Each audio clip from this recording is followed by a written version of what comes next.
Bwana Yesu asifiwe. Asante sana kwa wale wananifollow, share video zangu na ulike mahali pale na unifollow ukajifunze mengi.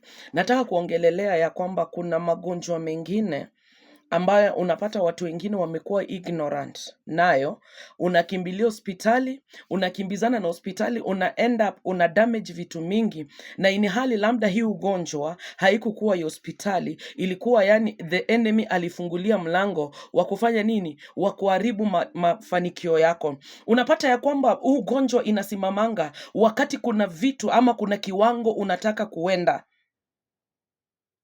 Jua hivyo. Hiyo ugonjwa wakati kuna level unataka kuenda, unapata kuna magonjwa imesimama tu. Hiyo magonjwa inakupeleka mbio, mara sio surgery, mara sio nini. Wewe usipokuwa na hekima, most of people wanakuwa ignorant, wana trust pesa yao. Most of the time unapata wale watu unapata wako na breakthrough ya kifedha. Hao watu ndo wanakuwa wanaathirika kwa sababu they don't believe kwamba kuna vitu za spiritually. Na wajui kwamba kuna vita zinakuanga katika ulimwengu wa kiroho. Haijalishi uko na pesa ama hauna pesa, haijalishi we ni tajiri ama we ni maskini, vita zikiinuka, vita ziko ile ile. Shetani alikuja kwa sisi wote.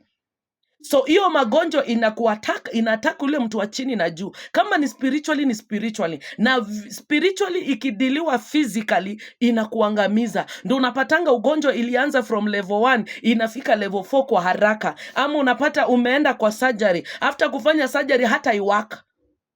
Ni kwa sababu kuna kitu shetani anajua, kuna mahali unaenda, destiny yako anaistopisha kwa magonjwa. Ama anapata wakati umepata pesa, vitu zimeanza kukua vizuri, unaanza kujijenga, shetani anafungulisha mlango wa pesa kutoka, na anafungulisha kwa nini? Kwa magonjwa. From hii ugonjwa unaenda kwa ugonjwa wengine. Alafu the worst mistake ambao unapatanga mtu anaufanya ni kufanya nini? Kukimbilia surgery.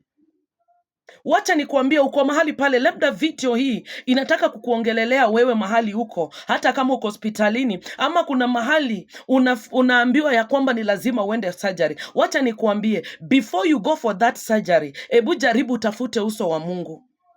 Even though hata kama utaambiwa uende, na kama Mungu amesema ndio, Mungu ndo mwanzilishi wa surgery, ataenenda pamoja na wewe. Lakini kama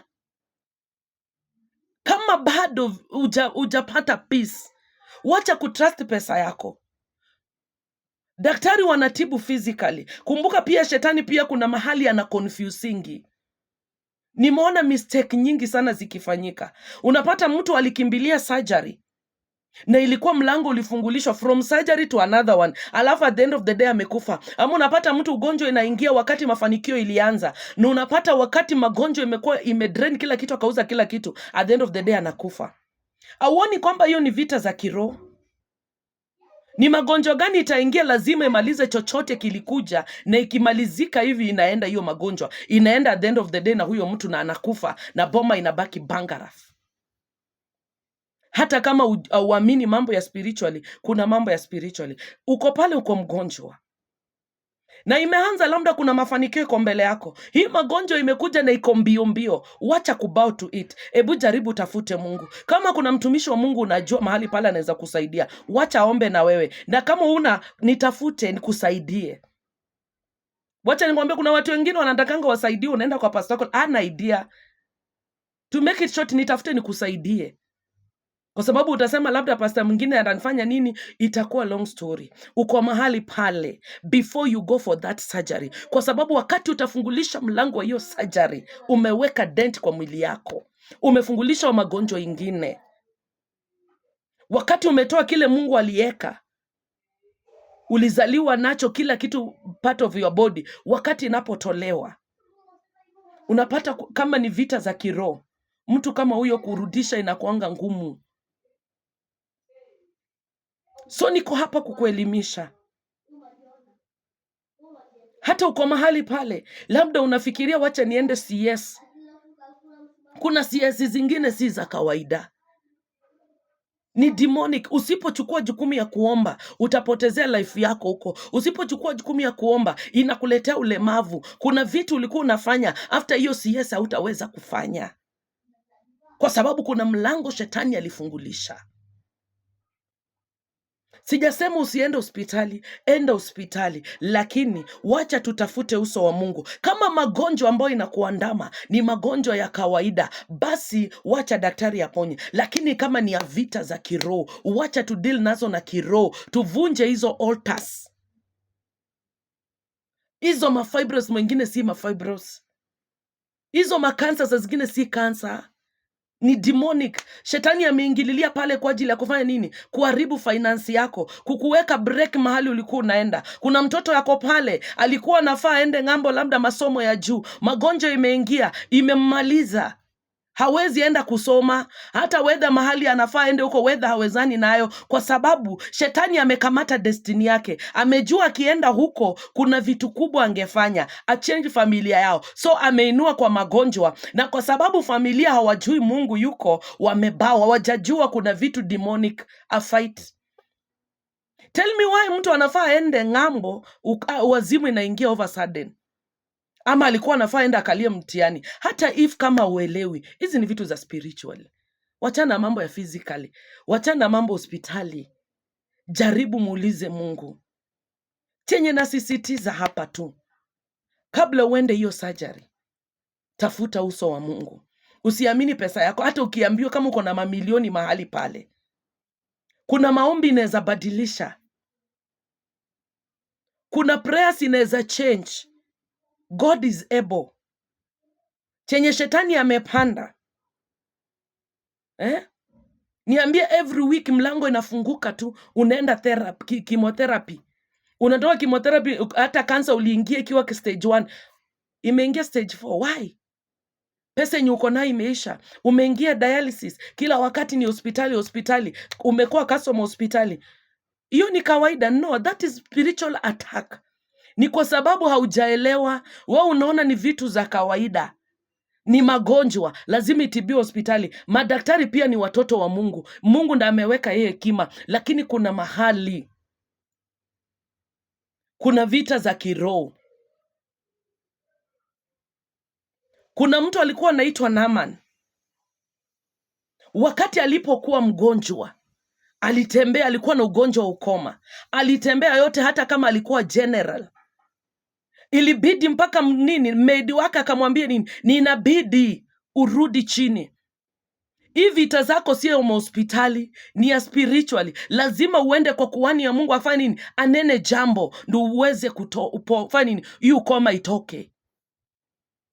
Wacha nikuambie, uko hapo, haijalishi, life is spiritually, na whatever ina happen spiritually. Kama uko na spiritual war, utaziona physically, na ni wewe ndio unatakana ukuwe na hekima. Na mimi nakupatia maarifa saa hii. Maarifa nikikuambia, angalia, chunguza. Hii vita imekuja wakati gani? Labda kuna ka progress mbele yako, kuna vitu ulikuwa umetarget na shetani amejua, ameweka break. Hata si break, ni stop. Usipoamuka mahali ulipo pale, uingie kwa maombi. Kumbuka hii maombi sio attach.